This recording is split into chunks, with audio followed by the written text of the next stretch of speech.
but we're almost over.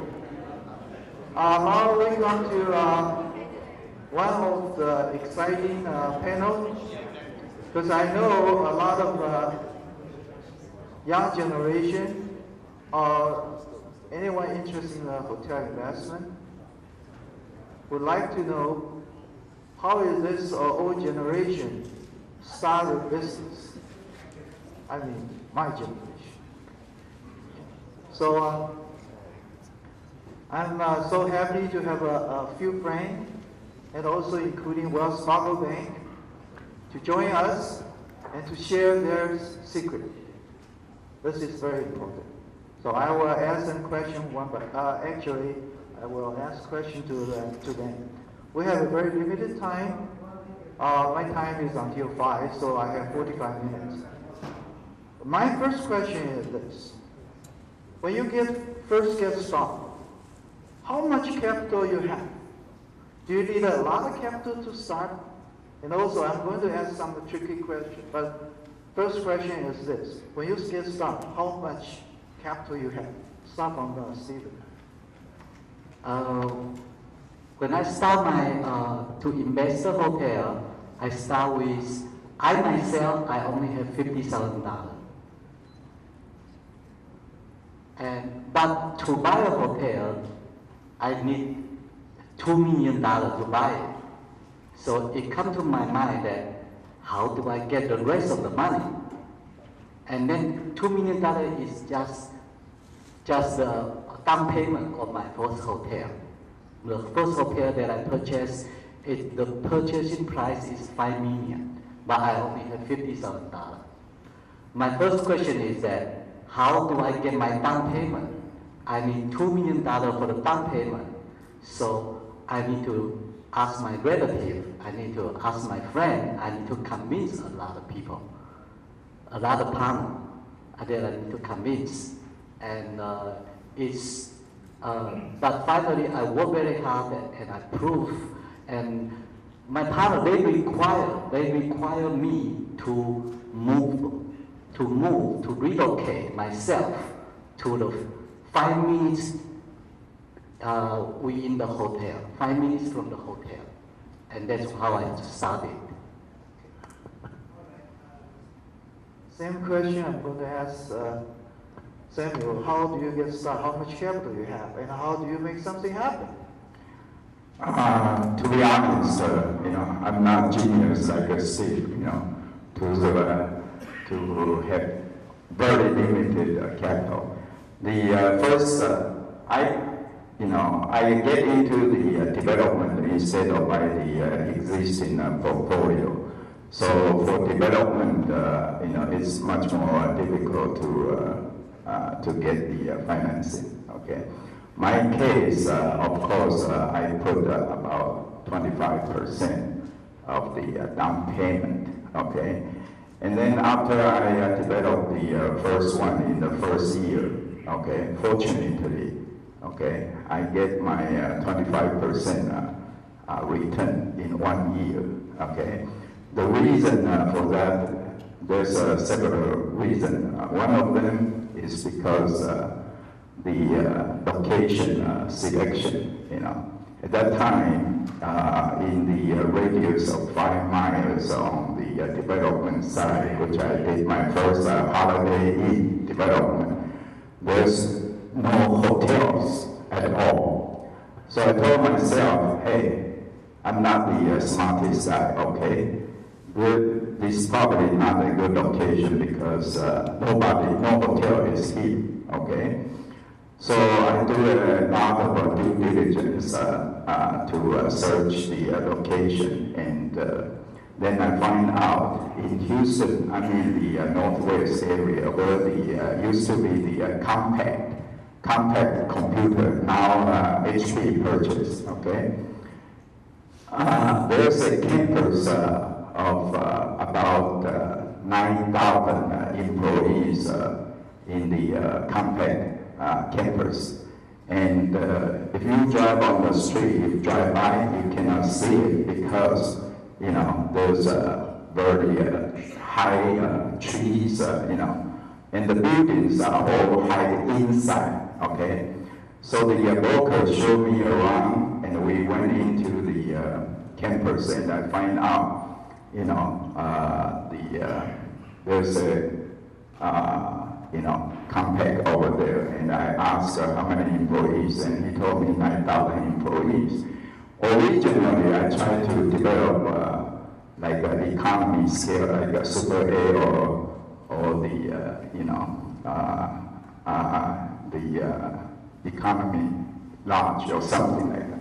Then when I finally discovered this, I told the, myself, no, I'm going to do the holiday. So I, you know, jumper, you know, I, you know, immediately developed the holiday, because the reason behind is I believe once I develop this, all the franchisee business is going to come in, okay, for competition. So immediately I pick that one, which is right, okay. So in 1 year we get all our return back, and then second year, okay, I make a mistake. I say, wow, business is so good. So immediately from Holiday Express, we expand, we use our money, cash flow we make, okay, in the first year. I increased the size, double the size to 160 units. And again, I did the survey and find out there's no full service, you know, in the area. So I made a choice to make and that's another mistake, okay, because I have no experience in managing the restaurant business, okay. So just like our first panelist, Mr. Patel says, okay, number one, okay, as long as it's making money, okay, you don't need the 5 hotels, you only need 1, okay, and the size is not important. 80 units I can make a, you know, return in 1 year, okay, I don't need the double the size, okay, so those are mistakes I've done, okay, and then, you know, I have like a roller coaster. I have up and down, you know, depends on the economic situation, okay? Fortunately, I survived, okay? However, when I try to develop the second project, okay, and I find out, well, I have no money at all, okay? I cannot use all my pocket money. It's very limited, you know. At that time, the Taiwan currency is very weak. $1 US versus $40, and in black market we need to probably, you know, exchange about 45 to 46 Taiwan currency to $1 US. Okay. In addition, there's a restriction. You cannot bring the money here. Government restriction. Okay. So that's very difficult. So I start thinking about how can I get into the another 25% for my second project, okay? So, of course, I went to, you know, traditional bank, conventional banks, okay? And, but they need your credit or some those kind of things. And then I find out, well, you know, if there's any other place. And fortunately, I find out the government, they do have a lot of you know, funding source, okay, for minorities. And we are minorities, okay? And so I find out there is one program called the SBIC, Small Business Investment Corporation, which is under the SBA Act of 1958. So I applied for that license, okay? I got a license for that, okay? Which is my company, Chance Financial Group. The beauty of this is if your capital is $1, you can borrow, you know, 4 leverage at that time, okay? So in other words, if you have 1 million, okay, you can borrow 4 million from the government, and in low interest rate subsidized by the government, okay? Then you can use that money for your down payment, okay? So I applied for the licensee of Chance Financial. The second project I tried to develop, okay, the 30% down payment. I use these funds from the licensee, as my down payment and use this down payment to go to like Wells Fargo to borrow 70%. So actually, start from the second property, I didn't use any down payment, any money, honestly. Okay, yeah, okay, that's my experience. Thank you. See, there's always a trick. I don't think we are wasting your time. You see, the guy get the money from the government and invest without his own penny. The next one I want to introduce is Mr. Mao Sen-Yan. I will ask him the same question: how can he start? You know, he actually in downtown Los Angeles, I feel he is a legend for that area, and also he helped me start from almost nothing. Okay, so I like give him an opportunity to explain to you how can he start, how much money he has in his pocket when he first started. I think that today, if we are only talking about experience and history, because most people maybe they already got a big hotel, motel, but I just maybe can some experience for the people and they want to start or nothing right now, like before 40 years ago, and people they want to start to do the business. So maybe can some example. I am 1965 Taiwan University, the law school finished and graduated. And in 1967 I went to Japan, Tokyo University. Then I get a master's degree. Then I 4 years in Tokyo. Then I had a working part time. I only got $6,000 from Tokyo and come United States. When I come to the United States, I stay in Los Angeles, and the first year I working in the restaurant. So I make about $8,000, and then I go lease one hotel in downtown Los Angeles, $8,000. Then I make $10,000, and then apply the green card, and I get the green card for $10,000 plus the master's degree. The first hotel I start. And the hotel I working in downtown is area no good, and I working with my wife 24 hours, and clean the room, everything is very tough. But after I make some money, and then I go get, I mine 1974, I purchased one in the motel near USC, and motel 20 years. I paid $20,000 for the down payment. But the first year, $20,000, all the money come back. Every month I make $2,000, 1 year, all the money come back. So, and then the next year I buy another one small, and then I continue to buy. And the big motel, I have 16 motel in all Los Angeles area. So everybody know me, Mason Young. So the people come here looking at my motel, how to succeed. Yeah, I working hard, and in that time, and 1973, 1974, and I first one the Chinese people, the motel. So everybody know me, and in 1974, and I funded this Southern California Hotel Association, a person. I'm the founder. And everybody looking for me how to do it. But in that time, the different, right now, story different. Because in that time, all the Caucasian people, they don't want, they get out of the hotel area because it's too hot. So we are the Chinese people, most of the people come to buy a motel. Everybody make money. 100% nobody make money. Everybody is living inside the property, and the children watch. And and because the small type hotel, and you have cash flow, and you have property value improved.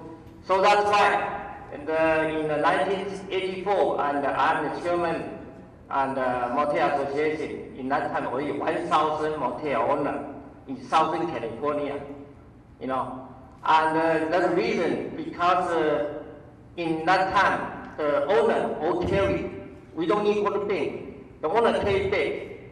They have 15 years, 20 years, and we pay 6.5%, 7% interest. So, and all the money we make, we can support all the mortgage payment and the utility, everything, and everybody makes good money. So that's why Taiwan community, everybody copy from me. So that's why it grows so fast. I don't know, right now this situation can do it, I don't know, because small motel is very hard. very difficult. Many problems. You had another thing how to do it. That's the association in that time. I teach everybody honest. That everybody very appreciate me because I take care of most of the people for problem. Thank you.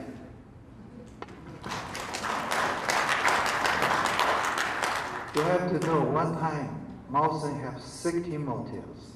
Okay? We'll get into more detail. So after the program going. The next one is Charlie. I like you to share to our new generation. How can they borrow money? Where is the source? Is there any creative way that they can get money from somewhere so they can get started? Well, thank you for having me, Jerry. So I hope everyone's aware that there is financing available for good projects with good clients and good sponsors.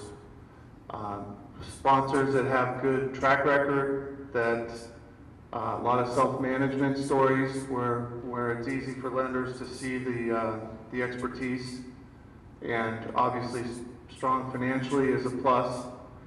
There's a running joke with banks that when we evaluate clients for loans, once we conclude that they don't need the loan and or want the loan, that's when we want to give the loan.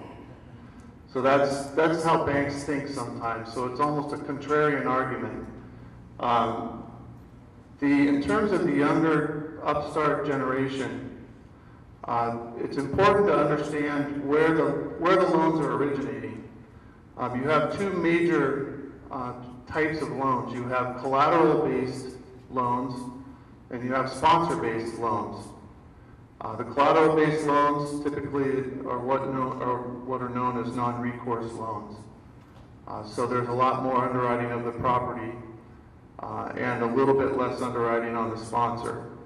Collateral-based loans are probably one of the better options for young upstart sponsors that don't have a lot of track record.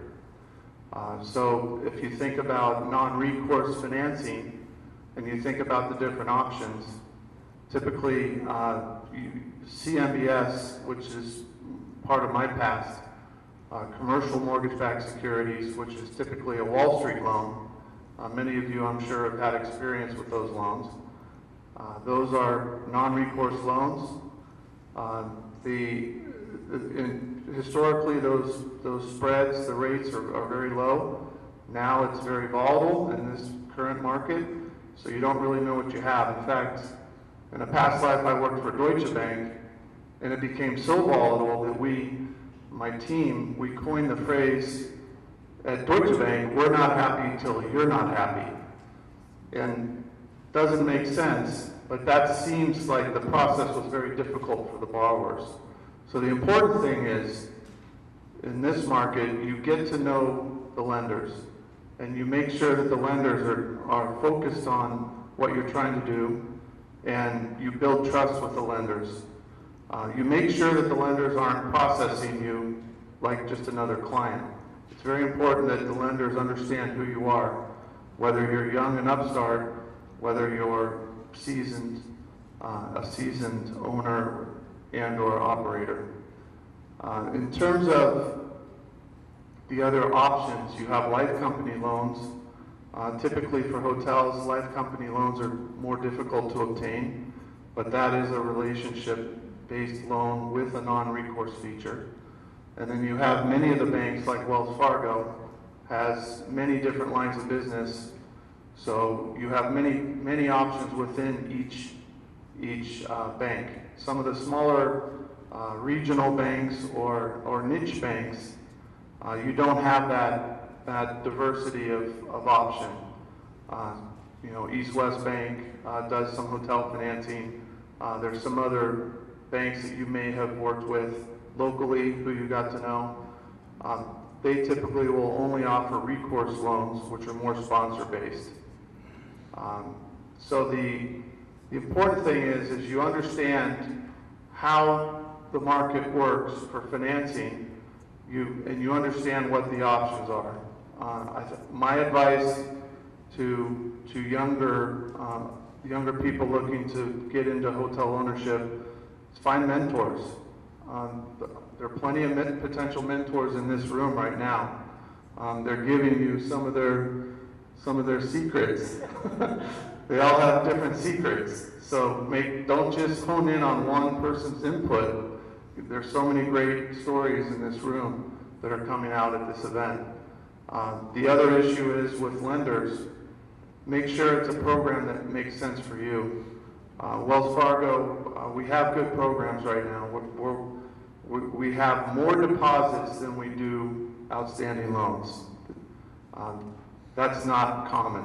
And so banks like Wells Fargo, who are very well capitalized, we can't get the money out fast enough, but it's all about storytelling. So mentors is a good way, and then obviously creating partnerships enables you to go farther with less. And so teaming up with people who might have track records, maybe getting into an apprenticeship type role where you become maybe an operational, have an operational role within these established companies, enables you to maybe get a small piece of the ownership, and then you keep working from there. One comment I think was made recently about seller take-back financing. That's a very creative way of establishing ownership, and I've actually recommended that to multiple clients over the years. If you can find properties that don't have existing debt, and that's a trick. Sometimes it's easy to look up public records to see if there's a first lien position on the hotels.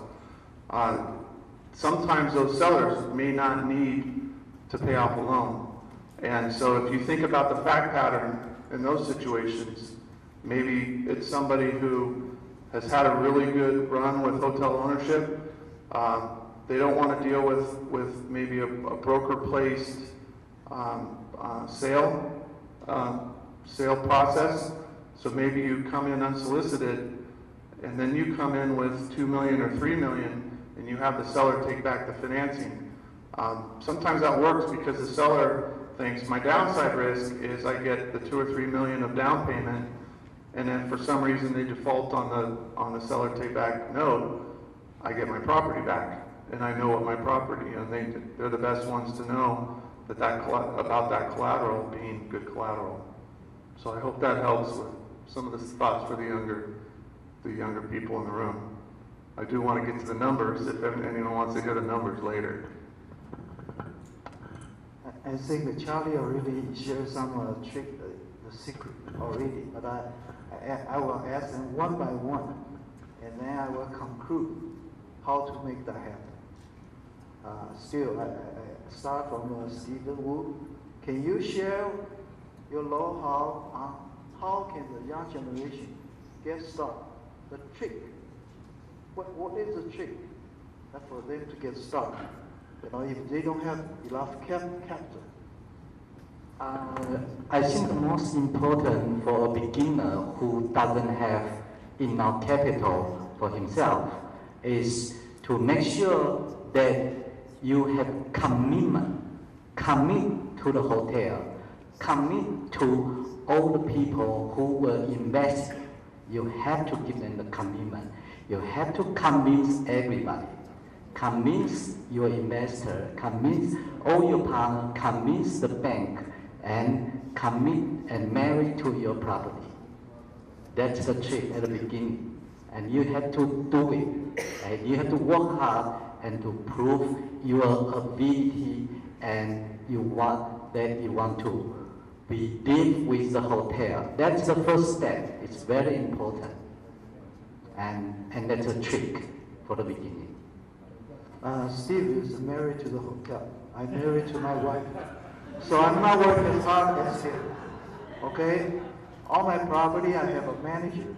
So when I sleep, when I'm here, they are making money for me. But I take care of it. Okay? So different kind of philosophy. But I think he's talking about convincing the partner. So if you don't have enough capital, bring someone with capital.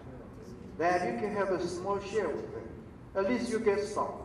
You learn the trick of the business. So that, we have to pick up their brain little by little, okay? The next one is Samuel. Can you share your trick for the new generation? Yeah, I believe our topic here is how to create the hospitality empire. Okay, just like Steve just mentioned. Okay, you got to have the commitment, and which is the same thing I would say is you got to have the strong will and passionate. Okay, if you don't have a will or commitment to do it, it's very difficult. If you don't love this business, okay, every day you work 24/7, okay, you will be exhausted, you will be very tired. And when you get home, you hate this business, okay? So you've got to have the love, you've got to have the passion to do it, okay, in order to get into this business. And then secondly, like our first panelist, Mr. Patel says, okay, you only want to own one profitable project. You don't want to own 10 hotels, and they cannot lay the eggs. 不生蛋的鸡呢，再多都没有用啊！你只要会生蛋的鸡，这才有。So how to build your empire? Okay, make no mistake. Okay. Well, you are very fortunate that you start from young age like Teddy. Okay. So when you fail, you still can get up. Okay, and try again. But in our age, unfortunately, once we fail, it's very difficult to get up. Okay. So make sure, okay, try to avoid any possible. How to do it? Just like our panelists suggest, we have so many experienced mentors here. You need to do your due diligence before you start. Ask their experience. Okay. We have many successful experience, and especially from those people, if they are willing to share some unfortunate, failure experience like I did, I think that's even better. So you won't have to repeat the same mistake. Okay. And then while you are doing it, okay, of course you got to look for financing. Financing is really the most important art in this business. Okay. And there's so many financing resources you can get from, okay? We mentioned about one program which SBA offered to minorities. The government, you go to the government website, there's many different kinds of the financing source. And maybe you can find out one of them is suitable for your purpose, okay? And of course, Mr. Young talked about the owner financing. If you don't have, enough capital to begin with, okay? Syndication, okay, which, our Steve specialists, okay? You will be able to syndicate from the investor, but how? Not everybody go there. You got to have the credibility, like Steve. He can demonstrate the successful performance he did on his hotel portfolio. So he can demonstrate, this is what I did. So you invest with me, you can get a pretty good return. So the investor, they do have the confidence. So that's another source of the capital you can raise. Many other different kind of sources. You can get some of the funds from the Wall Street, okay? And if you have a story breaker, okay, You don't have to know your investors, okay? There's a lot of the financial brokers from Wall Street, okay? They have tons of the money, okay, from their clients, doctors, engineers, everybody who has the money, okay, in trust the broker, okay, to find good investment. You can go to those Wall Street broker, okay, and say you are doing this and that investment, and do you have those kind of the investor? Some investor, they are looking for tax return, okay, purpose for tax shelter. Some investor, they are looking for cash flow, okay? So different type of investor and different source of the funds you can find. So I think finding the financing is the most difficult art, but however, on the other hand, financing is also everywhere, okay? You just need to check with the experienced mentor and do some research yourself. And I wish every we have more young, hoteliers, and get into this business. And if there's any experience we can help, okay, we are very ready to work together. Thank you. You see, the trick is almost there. The first one is syndication. You get a partner. See, the key is this. There are two sections.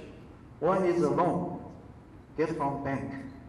Okay? I think the maximum you can get is between, 60 to 75% from the bank. So you're talking about where is the 25%? The 25% you can borrow from your friend. You can bring a partner. You can structure the deal. You can ask the owner to carry back a second. There are so many tricky ways.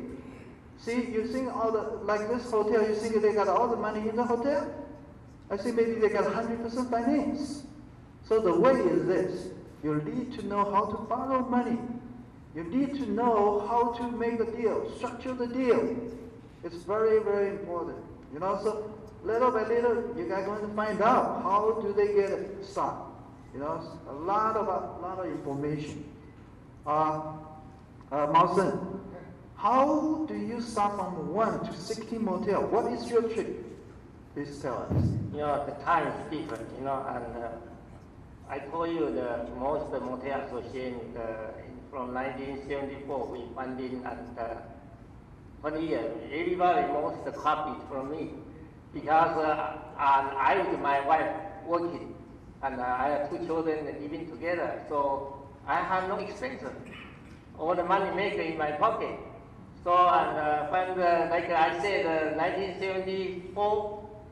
I purchased the 20 units at $20,000. I make money, and then in 2-3 years, every year I got a new motel coming because all the motel, the owner and the finance, the owner carry. And I told you 1974 the motel, I still over there. I almost 30 years no mortgage. I make good money, and I only depend on money that the hotel I can make it even. And keep the long term, and so everybody wants me say how to succeed, but this no 不适合每一个人 because you have you want to get something, you gotta pay something. 你要牺牲啊，不是那么简单的。那我能够succeed, I think you because I'm first one in the area downtown. This top area, right? I still have 9 motels in that area. And everyone get out already, but I still over there. You know why? Because I know how to handle. And right now I have 2nd generation. My son is a motel manager. He has all my motel. My first son is lawyer. Everything probably he take care for me midnight. So I say okay, and so that's it. Everybody different area, different situation, different experience. Okay. See, another trick. He bought a hotel for $20,000. He got a $20,000 net income every year. That means he can buy another property next year. You see, chicken and egg and chicken, okay? Plus, you buy the property, ask owner to carry back the paper. That's why he can go up to 60 motel. And right now, he only need one motel. That pay everything for him. He's a very rich guy.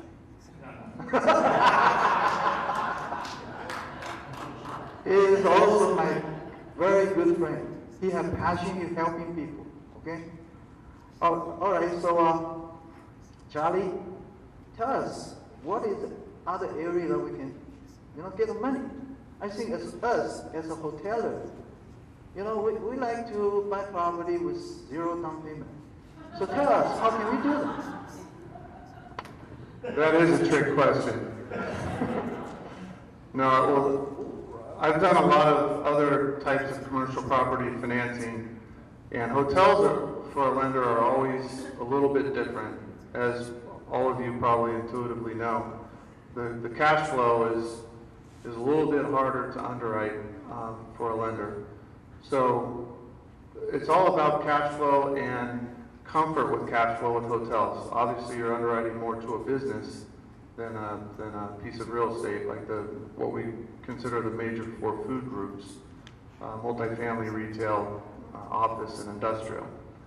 So typically, what happens is hotels are underwritten more conservatively.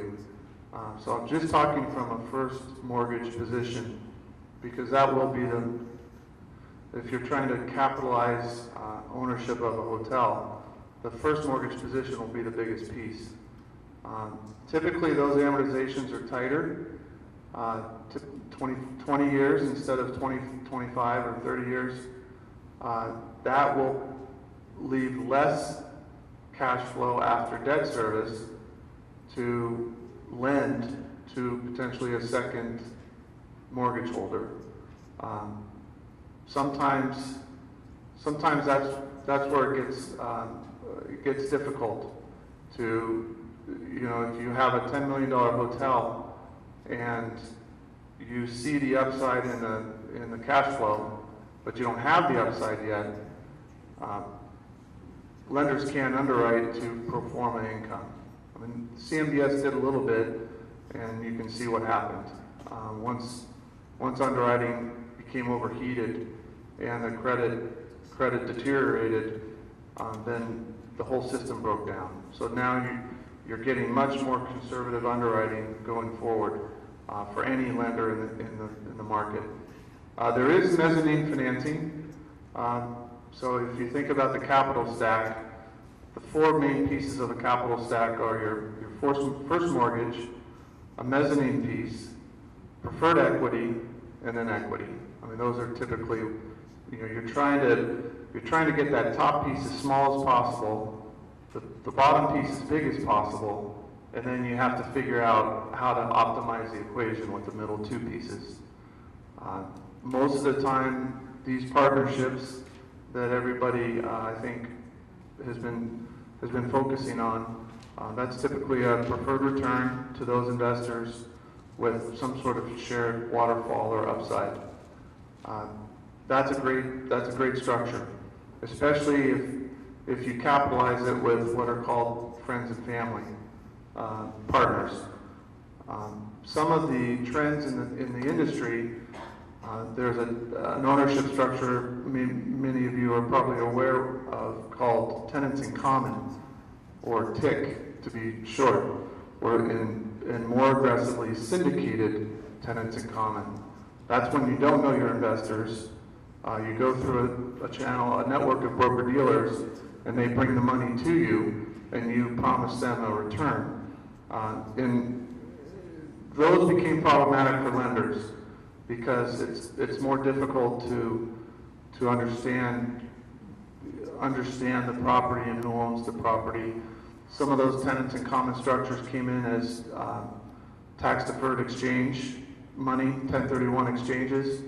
And so a lot of these passive investors really lend no sponsorship strength, credibility strength, expertise, and so they essentially dilute the story about the sponsor.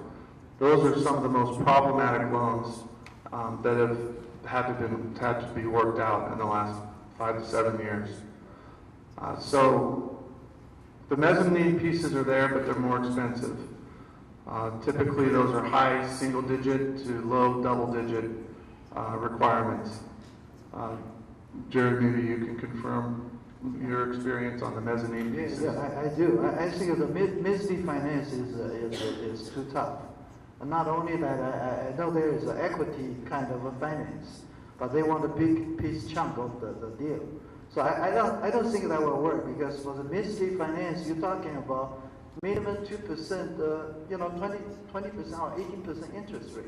I don't think the hotel can afford those kind of.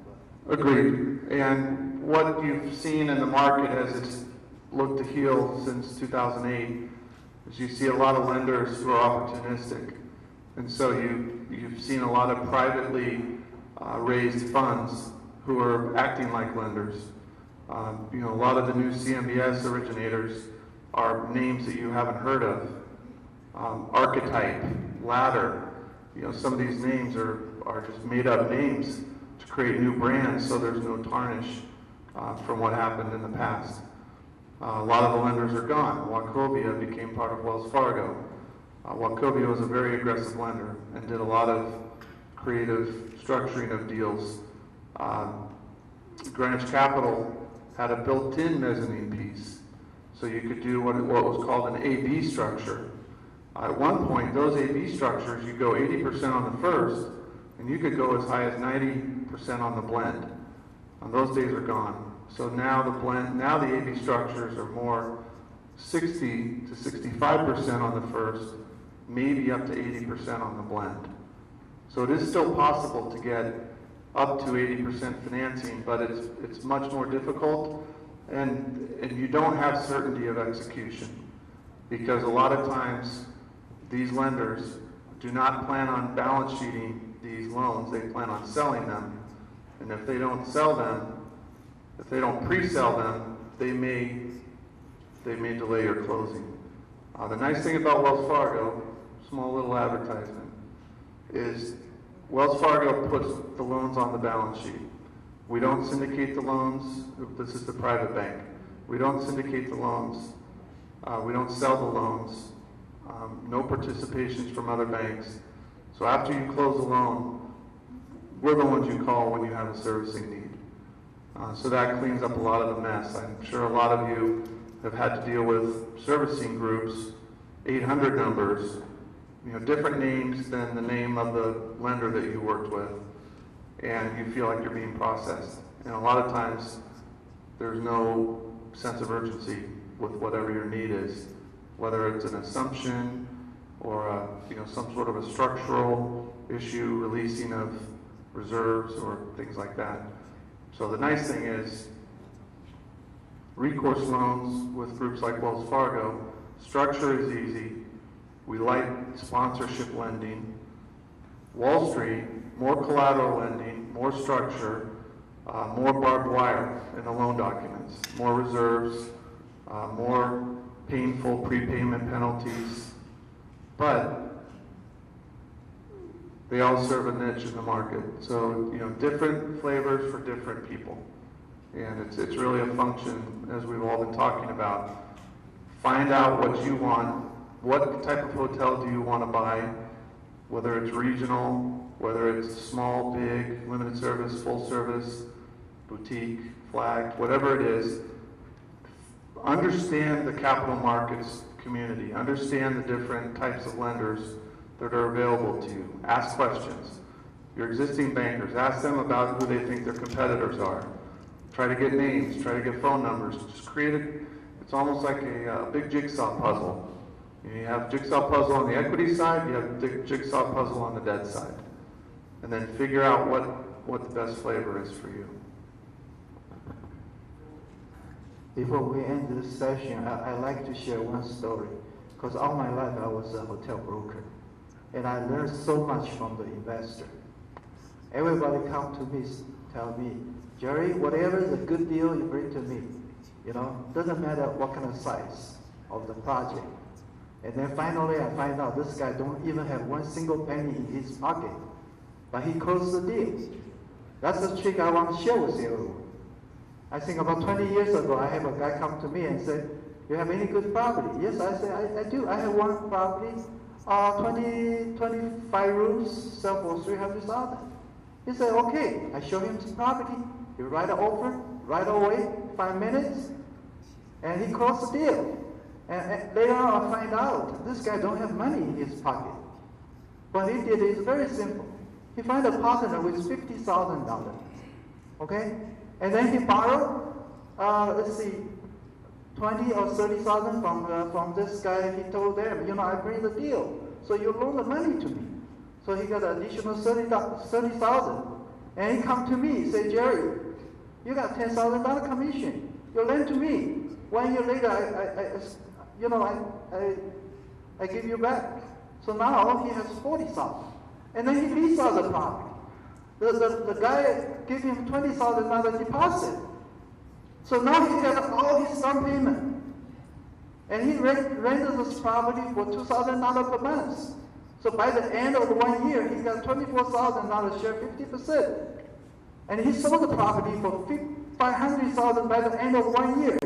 So I got my $10,000 back. This guy didn't put any money, and he got over $100,000 profit with no money. That is the encouragement I want you guys to learn. You don't need the money. You only need a brain. And you need a courage. You need to see what you can see. Okay, there's plenty of opportunities. The final question I ask the panelists is right now is the time. Do we still have opportunity? Okay.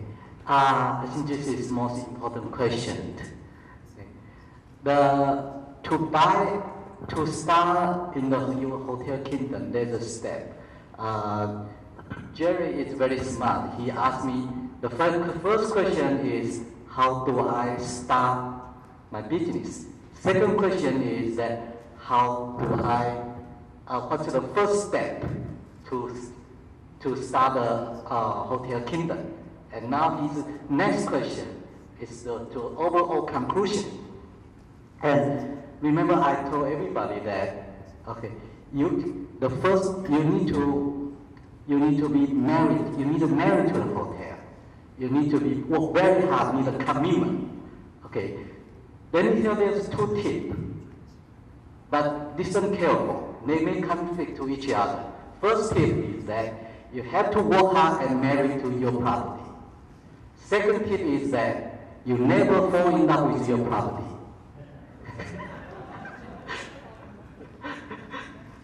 Okay, because the economy has a cycle. You want to buy when the economy is slow, and you want to sell when the economy is high. So when the economy is low, it's time to buy. The good time is is from 2010, 2011, 12, and right now it's approached to the last chance that you have. So you have to buy right away. Right now is the last time for this cycle to buy. And then, so you need to put on your commitment. You need to get the money. You need to borrow the money. Where to borrow the money? First step, to ask the people in this room. There's a lot of people in this room that have money. They want to invest.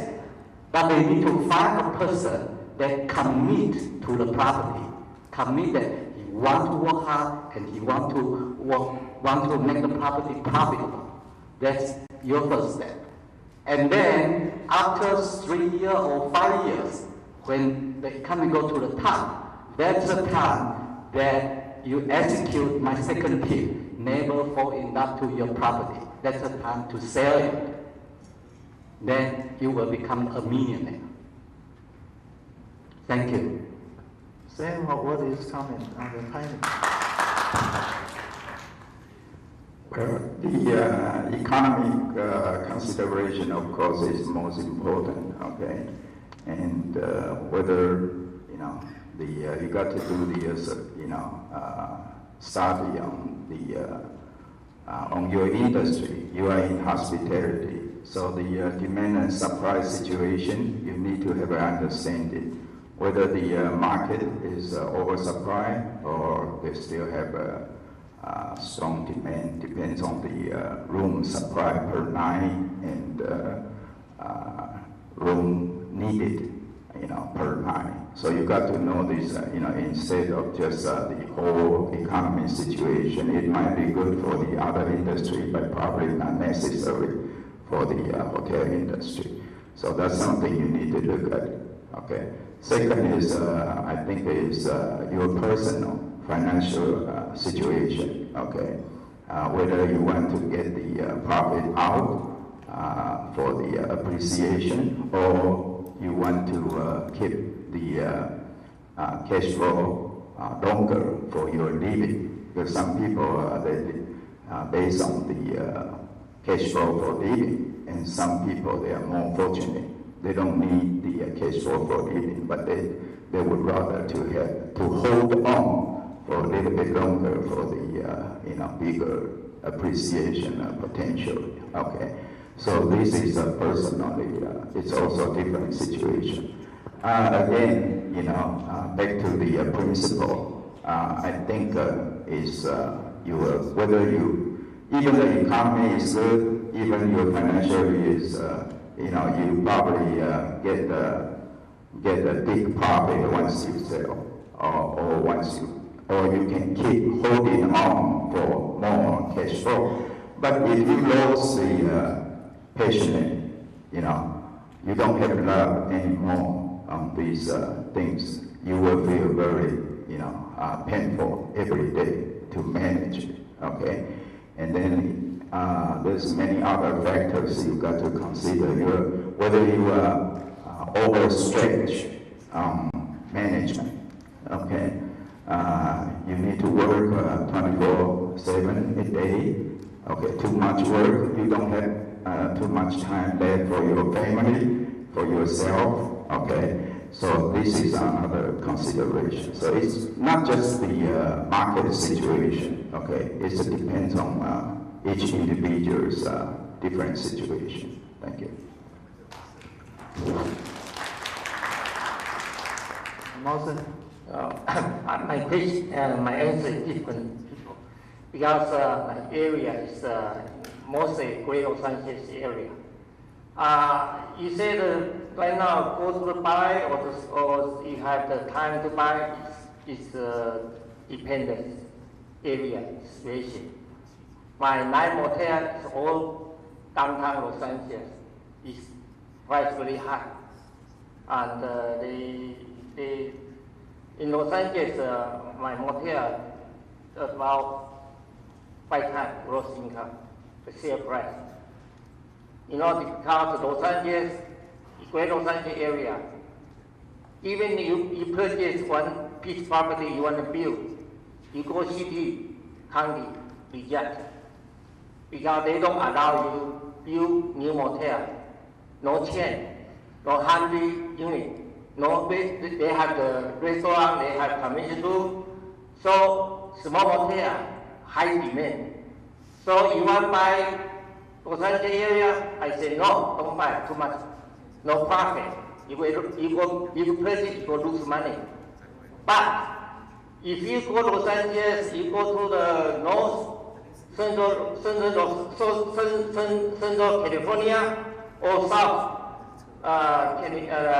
San Diego, they have a lot of motels. It's good price. Something for project. I have my association people. They purchase in the Central California, Howard Johnson, every unit, $10,000. And they purchase in order to make money. Depend area. But 我用国语给你们讲，我在洛杉矶这个做旅馆，全部都是在做40年的。我在那个南加州旅馆工会做理事、副会长、会长做10几年。我大科旅馆协会做了20几年了，这个隐没。所以我这会员哪一个 area 我都有 connection， 所以我这个过去我买了自己有买卖自己 own 的20几个，可能替人家做业绩，我30个没有一个新股亏钱的，因为我们看的都很准，而且中小型旅馆几乎都是成功了。最近这2、3年来，我替印度人，我们台湾人来的都已经老了，不想卖，不想做了，就都交给我，我卖给印度人。印度人最近买10几个，从我的手买进的全部都是沙本，因为印度人他肯花钱把它整修。所以你们这些刚开始要做旅馆的，来大陆这边找我，我可以服务，替您免费扛烧的。虽然这个地区我不熟，可是我有 connection， 所有的 member 都认识我，他们讲的话都是很真实的，会告诉我。谢谢各位。Charlie, yeah. Eugene, what do you think? Yeah, I'd like to agree with everything he just said. There's not much left to say after that. I think, heck, yes, it's time to buy. I think this quantitative easing thing isn't going away. I mean, my perspective is from a lender, so you have things to think about like cost of capital. You have things to think about like availability of financing, ease of execution. The first reaction I had was avoid beauty contests. So, in other words, if you sense that there are a lot of bidders and it's an open market situation, be very careful, because there are people paying typically who will be willing to pay for trophy properties more than what you might be willing to pay. So really pick your spots carefully, but that's the way it should be in any market. A lot of these institutional groups have very low cost of capital right now. Some of them don't. Some of them are more opportunistic, and they have higher hurdle rates. If you think about a cap rate, I agree with Manson. I think the California market is a little bit overheated right now. So but you have to be aware of chasing cap rates across the country. If you go into markets that are secondary or tertiary, it's going to be harder to get financing. The other issue with cap rates is if you think about the mathematics behind a cap rate, it's very influenced by the cost of your debt. And so you have kind of a market-driven, maybe there's a little bit of emotion, as Stephen mentioned. There might be a market-driven cap rate, and there's a kind of a calculated cap rate. And right now, I think there's a little bit of gap between the two. So the cost of debt right now is very low. 2.5% floating, mid-3s fixed for 5 years, 4% to 4.5% for 10 years. So if you think about cap rates, if you can get a loan in the 65-70% range, and you definitely have a positive leveraging effect, and rates inevitably are going to start going up. When rates start going up, and cap rates don't go up because cap rates are coming down, there's going to be a compression, and that will probably happen in the next few years. Right now, that compression hasn't started, so relatively speaking. So there is another window. I don't think it has to happen immediately. I think you still need to do your due diligence, but within the next couple of years, you'll see compression in the market. Thank you so much. I think our time is up. Well, would you please give okay. Question?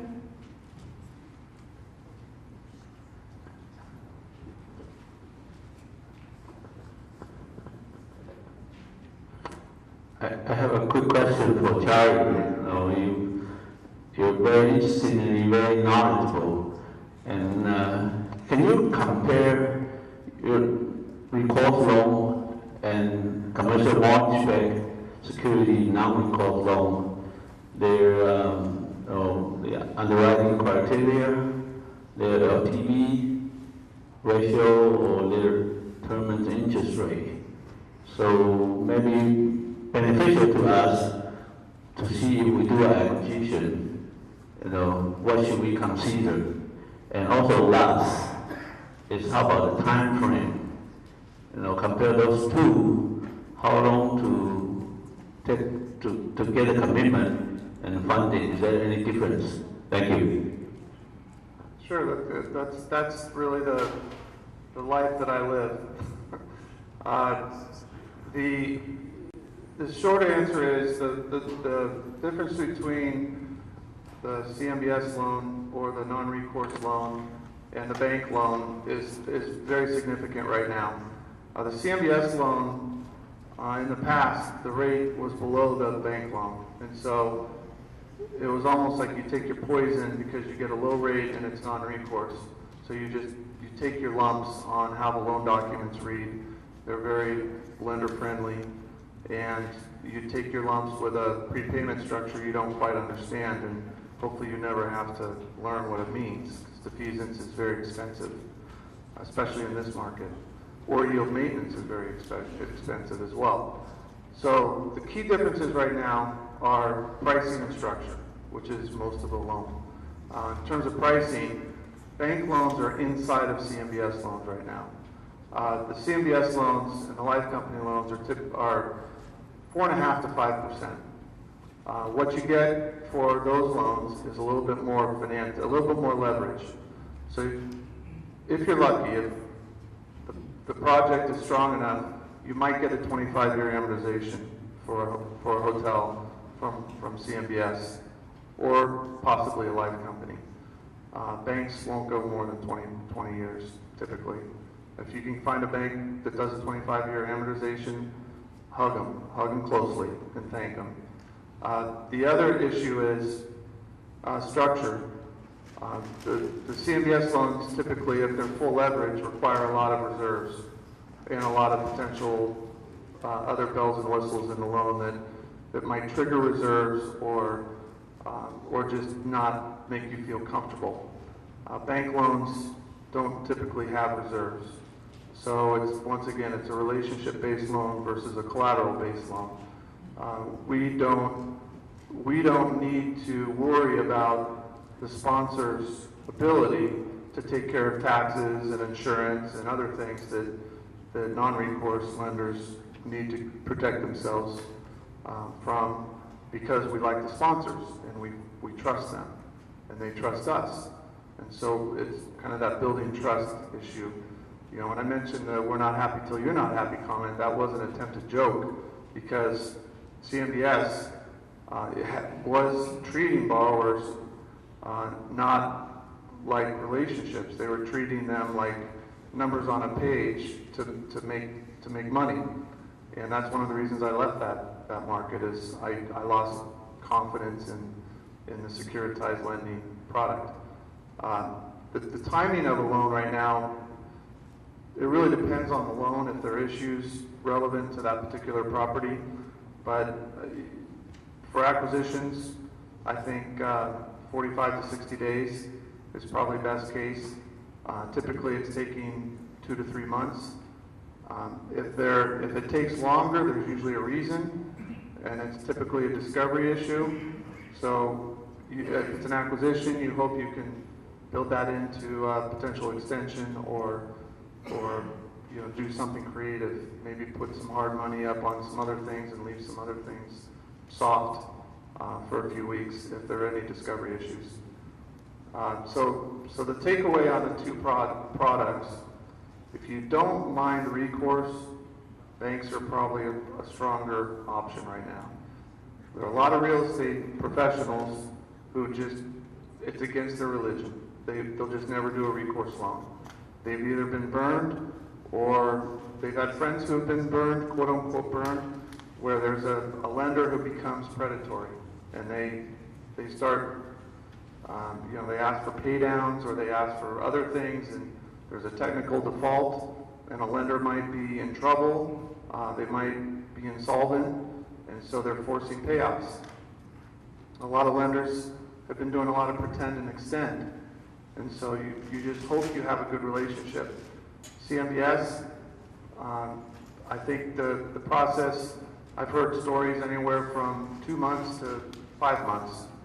And sometimes that 5 months is because of reasons I mentioned previously, where they want to try to line up the execution of the loan in the secondary market before they close a loan. Or maybe they're trying to find the right pool to put that loan into. So you're kind of at the mercy of things outside of your control. Whereas if you craft good relationships with banks, you don't have those. The banks don't have those pressures. It's the pressure more with a bank is typically a conservative credit culture, where you have a bunch of credit officers who are kind of in cover their butt mode right now. So I hope that, Steve, I hope that got all the questions answered. The rates right now are, like I said, we could do floating or fixed.